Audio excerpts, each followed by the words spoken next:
Alrighty guys, welcome back to Dutch Diecast Collector, or if you're new to the show, welcome. Today a Corgi AA34302, this is a Focke-Wulf Fw W190A4 Blug Double Chevron from Hauptmann Fritz Lussigkeit, not good name, Groepencommandeur number 1 from JG1, and Arnhem Delen Holland. So this is the main reason why I bought it, and I originally had this one already once, but unfortunately I sold it. It was not a smart move. Sold it for good money, but afterwards I thought I wanted to get it back, and luckily I found it for cheaper than I sold it, so that's a big plus for me. The box is quite beaten up, it's old, it's from 2003, so it's 23 years old already. We're gonna have a look inside together. It hasn't been opened for a while, I think. The guys that I bought this from was Aviation Retail Direct. This was number 440 of 3,700 planes, so that's really cool.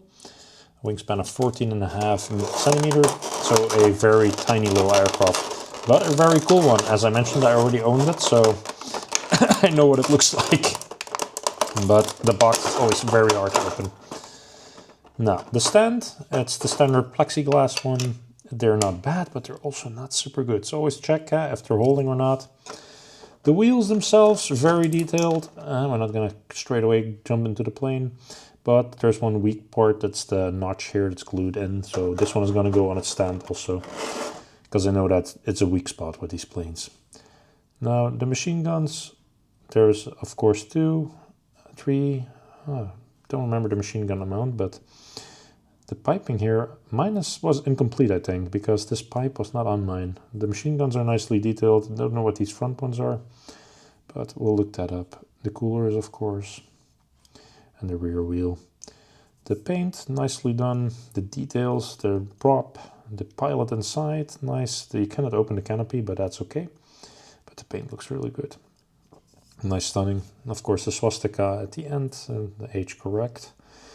In the time where this one was sitting at the Dutch airfields, must have been interesting to see. Let's see if I can get a bit of a zoom for you guys. So the decals on there are really nicely done. Nice little plane. I have to say again, they did a cracking job back in the days. I wish they would do more 1/72 still, but I also get why they stopped. It's not the most popular size at the end of the day nowadays. We can now go 148 scale and 132 scale, so why would you stick to something very small? The only nice thing about these smaller guys is that it actually fits really nicely in cabinets. That's why I like them, at least.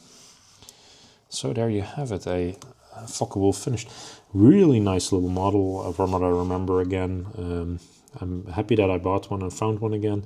So if you're interested in historic planes, and especially the ones that were stationed special places, it's always fun to look and watch. Now, this was during my store visit to ARD. Be sure to check out that movie. There's a whole video of store visits, and the Aviation Retail Direct store was one of them. But I want to thank you guys again for watching. Please like, share, subscribe, leave a comment, as always. And thank you, and see you next time. Bye-bye.